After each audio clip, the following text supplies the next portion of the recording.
Have you ever caught yourself thinking that language is like the voice of your ancestors? That in every word you speak there is a hidden map of ancient roads.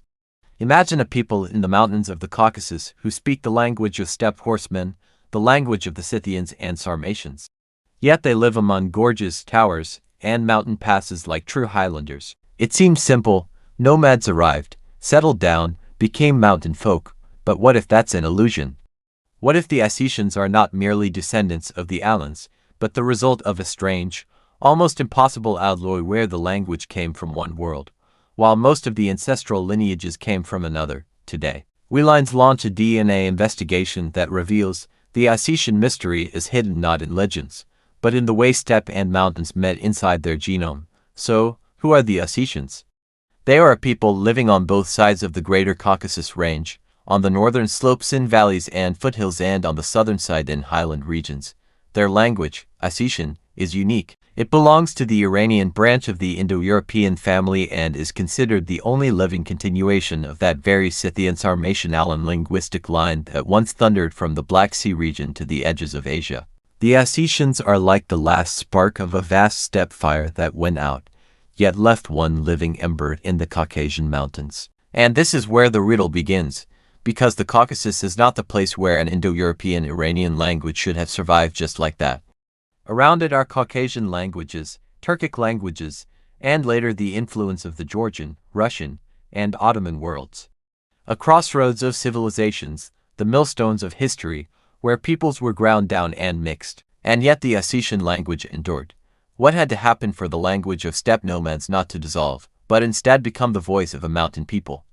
The traditional answer sounds beautiful and heroic. The Ossetians are direct descendants of the Alans. The Alans were formidable Iranian-speaking nomads, heirs of the Sarmatians, masters of the steppe, allies and enemies of empires. Their name rings through chronicles. They appear in the history of the Great Migration. They left traces in place names and legends. Then catastrophes crashed over the steppe, new waves of nomads, wars, pressure from every side.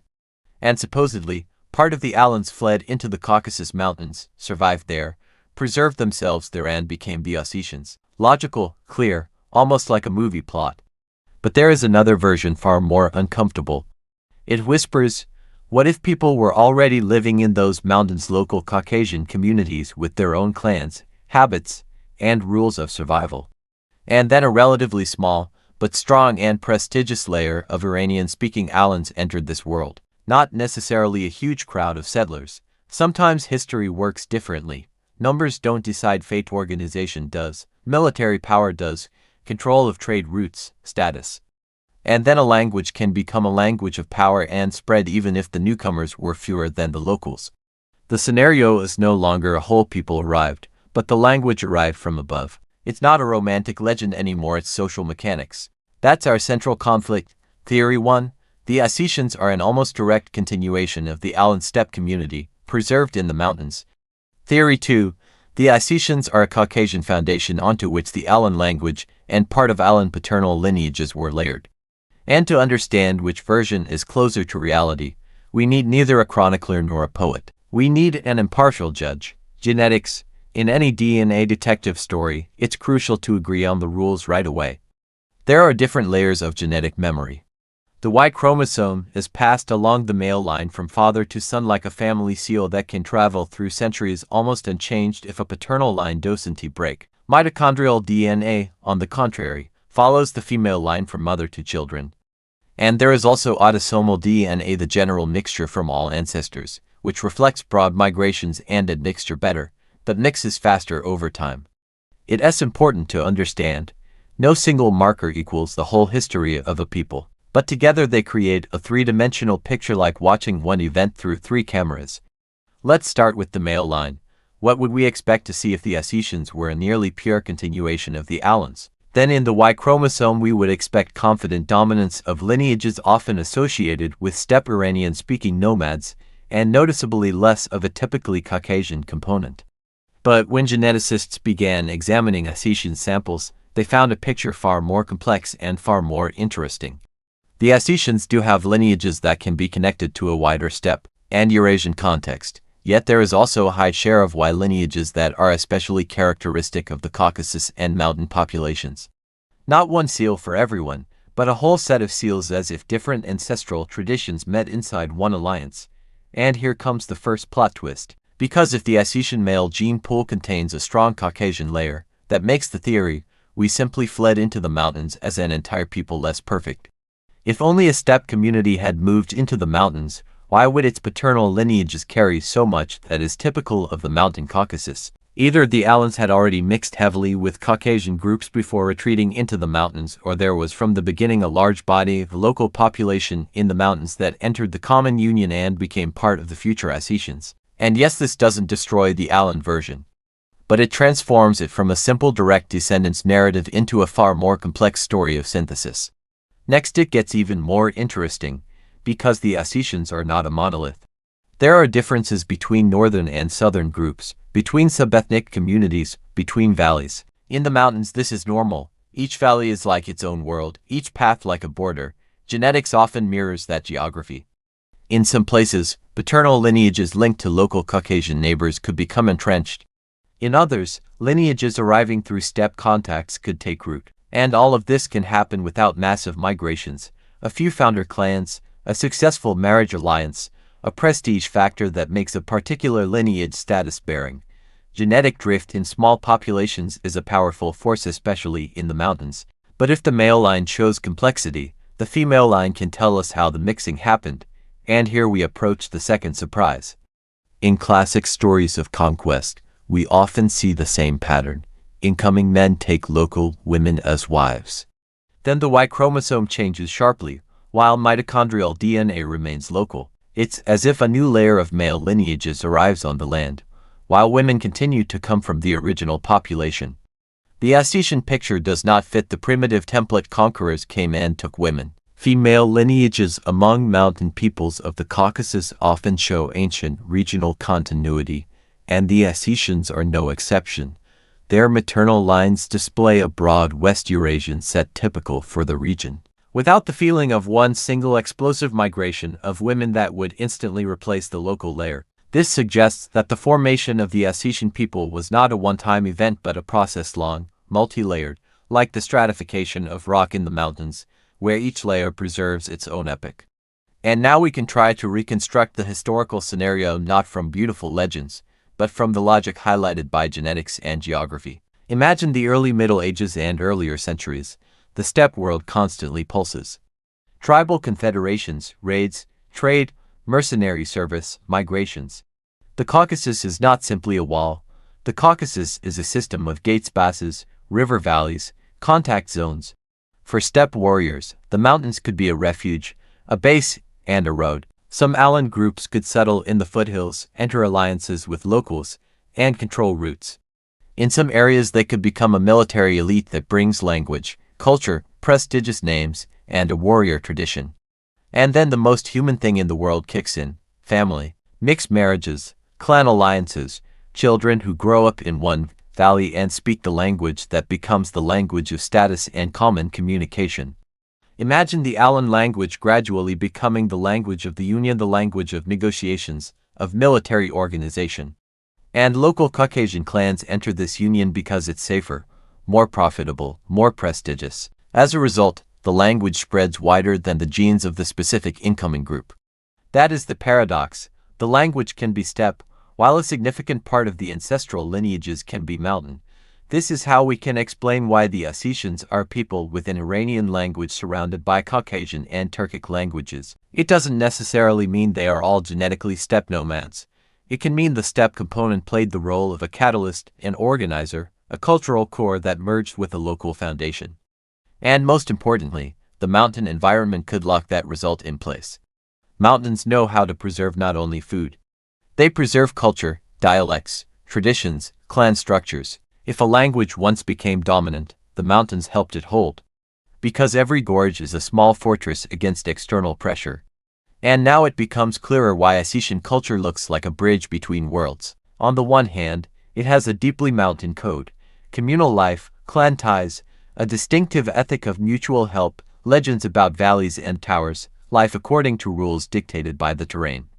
On the other hand, there are motifs that sound like the steppe, the horse, warrior honor, An epic tradition in which you can easily imagine both a rider in a wide field and a hero in a tight gorge. Even the very idea of memory of great Alan ancestors is a step-scale memory packaged in a mountain form. Now let us take one more step and look at one of the strongest cultural markers of the Ossetians, the Nard epic. These are not just fairy tales. It's a collective memory reflecting different epochs, ancient Indo-European motifs, Caucasian plots, local realities. And if the Ossetians truly formed as a union of different layers, then the Narts become an ideal cultural container. It can hold both the steppe heroic code and the mountain morality of the community. The epic is glue, as a shared symbolic language for people of different origins. But any good detective story must give one more clue. Why did the Ossetians preserve their language, while other Iranian-speaking groups of the steppe disappeared? Why didn't the Sarmatians remain as a people? Why did the Alans dissolve, while the Ossetians did not? Here the answer again lies in geography and timing. When new forces come into the steppe does not protect. The steppe is open. It is easy to cross, easy to conquer, easy to mix. But mountains protect. Mountains hide. Mountains create corridors where a small group can hold on if it controls the passage and knows the paths. So those who retreated into the mountains could survive as a cultural unit far longer than those who remained on the plain. Now add political history. For centuries the Ossetians lived in the collision zone of major powers, influence from southern states, northern currents, and later the expansion of the Russian Empire. In such conditions, small peoples either dissolve or become extraordinarily resilient thanks to internal structure. And if the Ossetians were already an assembled union with a strong identity by language and tradition, that could become their shield. Paradoxically, it is precisely complex origins that sometimes make a people stronger. Different roots provide more ways to adapt. One layer answers for one thing, another for another. Culture becomes layered like steel folded into multiple plates. At some point you want to ask, does all this mean the Alan origin is a myth? No. And here we must be honest. Ossetian identity and language are too clearly linked to Alan heritage to call it made up. The question is not whether the Alans existed. The question is how exactly their heritage became Ossetian. DNA logic doesn't break the Alan story, it removes its simplicity. It says, yes, an Alan element was there, but it didn't have to be the only and absolute one. It could become an upper layer, a core, around which a community formed that included local Caucasian groups. And then the Ossetians are not preserved Alans, but a people in which the Alan language and some paternal lineages became the frame for a broader union. And here another detective scene appears, north and south. To an outsider it's one people, but mountains dislike uniformity. Northern valleys interacted with some neighbors, southern valleys with others. Trade routes differed. Political pressure differed. So it's logical to expect the genetic profile to show. In some lines northern groups are closer to North Caucasian neighbors, in others southern groups are closer to South Caucasian ones. This is not different peoples, it is a typical mountain pattern, a unified identity layered over local histories.